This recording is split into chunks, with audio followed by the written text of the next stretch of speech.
O Senhor esteja convosco. Ele está no meio de nós. Proclamação do Evangelho de Jesus Cristo, segundo Lucas. Glória a vós, Senhor. Naquele tempo, os fariseus e os mestres da lei disseram a Jesus: os discípulos de João e também os discípulos dos fariseus jejuam com frequência e fazem orações, mas os teus discípulos comem e bebem. Jesus, porém, lhes disse: os convidados de um casamento podem fazer jejum enquanto o noivo está com eles? Mas dias virão em que o noivo será tirado do meio deles. Então, naqueles dias, eles jejuarão. Jesus contou-lhes ainda uma parábola. Ninguém tira retalho de roupa nova para fazer remendo em roupa velha. Senão, vai rasgar a roupa nova e o retalho novo não combinará com a roupa velha. Ninguém coloca vinho novo em odres velhos, porque senão o vinho novo arrebenta os odres velhos e se derrama, e os odres se perdem. Vinho novo deve ser colocado em odres novos. E ninguém, depois de beber vinho velho, deseja vinho novo, porque diz: o velho é melhor. Palavra da salvação. Glória a vós, Senhor.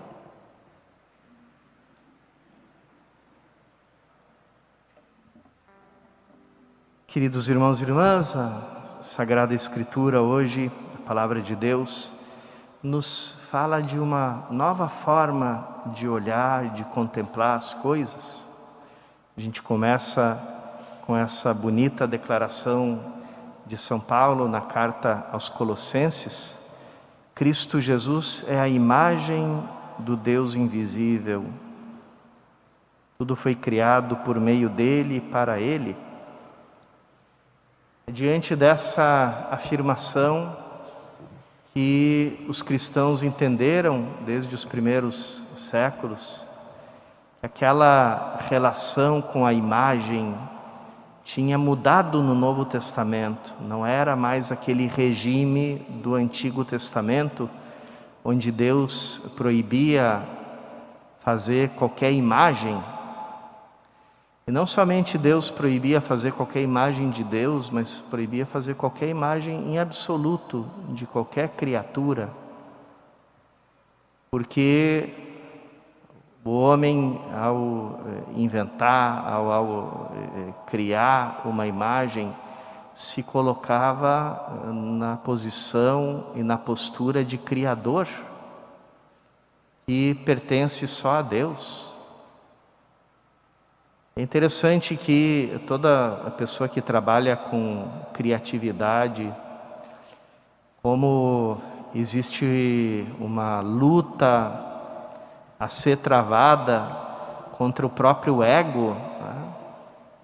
Todo artista tem uma luta terrível contra o próprio ego, porque sabe que recebeu dons especiais, que tem um dom, que tem o talento que outras pessoas não têm.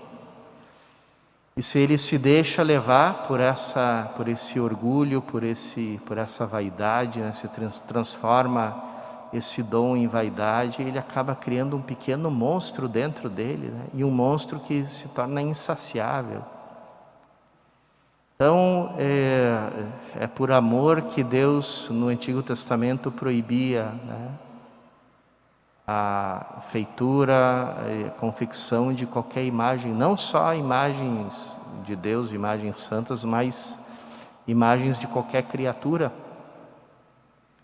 Apesar de que já no Antigo Testamento, Deus mesmo, né, para o templo mandou fazer diversas imagens, né?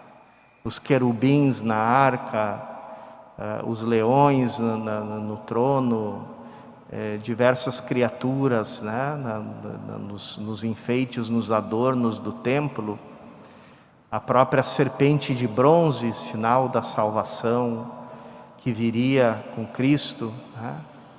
Mas ali a iniciativa era de Deus. Quando depois, já no tempo cristão, por influência do Islã, porque o islamismo tem muito de uma certa volta ao judaísmo, embora o islâmico não se considere judeu, nem queira se considerar, mas de certo modo ele volta em muitas coisas para aquele regime do Antigo Testamento. Por influência do Islã, também os cristãos, principalmente os do Oriente, começaram a quebrar e a destruir as imagens sagradas.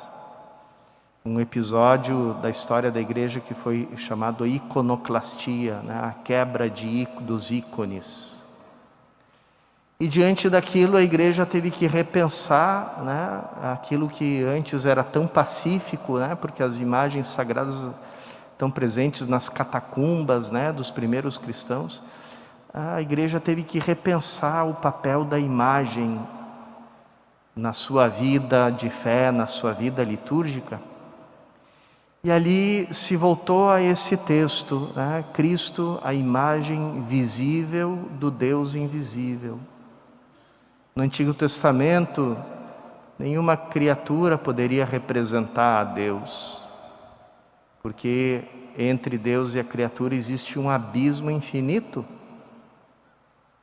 Mas no momento em que em Cristo o invisível se tornou visível, o Deus invisível pôde ser contemplado pelos olhos visíveis. Lembrem o que Cristo diz a Filipe na última ceia: Filipe, quem me vê, vê o Pai. Filipe diz: Jesus nos mostra o Pai, isso nos basta. E Jesus diz: vocês não sabem, depois de tanto tempo andando comigo, não sabem que o Pai vive em mim e eu vivo no Pai? E quem vê a mim, vê o Pai.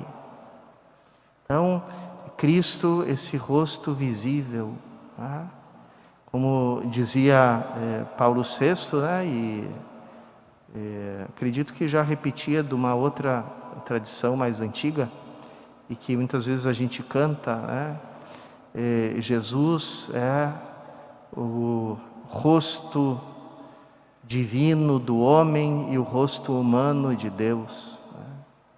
Então, no momento que Cristo se encarna, o invisível se torna visível. E essa é a mesma lógica dos sacramentos. Por sinais visíveis, a água, o óleo, o vinho, o pão, se manifesta uma graça invisível. E tudo isso, por quê? Porque o protagonista de tudo isso é Jesus Cristo. É o eu que está por trás disso, é o próprio Cristo. E é interessante como no concílio que redefiniu as imagens, o uso das imagens, se fala de uma imagem que era como o modelo de todas as outras, um ícone que era o modelo de todas as outras, que era uma imagem, uma relíquia que os orientais guardavam com muito carinho e que eles acreditavam que era uma imagem não feita por mãos humanas. Um lenço, um lençol onde estava estampada a imagem de Cristo. Eles chamavam no Oriente o mandilion. Depois no Ocidente ficou conhecido como o véu de Verônica, etc. Mas era um lençol com uma imagem do corpo inteiro de Cristo, não feita, não pintada, não feita por mãos humanas, mas que estava presente ali de uma forma inexplicável. Esse pano ainda existe, e os historiadores consideram que aquilo que os orientais na Idade Média chamavam mandilion é o que nós chamamos atualmente do sudário, o santo sudário que fica lá em Turim. Uma imagem que até hoje assombra o mundo científico porque ela é completamente inexplicável, misteriosa. Então, se o próprio Deus faz para si uma imagem visível que é a do seu Filho Jesus Cristo, então muda toda a lógica da imagem e essa nova lógica da imagem nos convida a ver em tudo aquilo que é visível a mão e a graça e o amor do Deus invisível.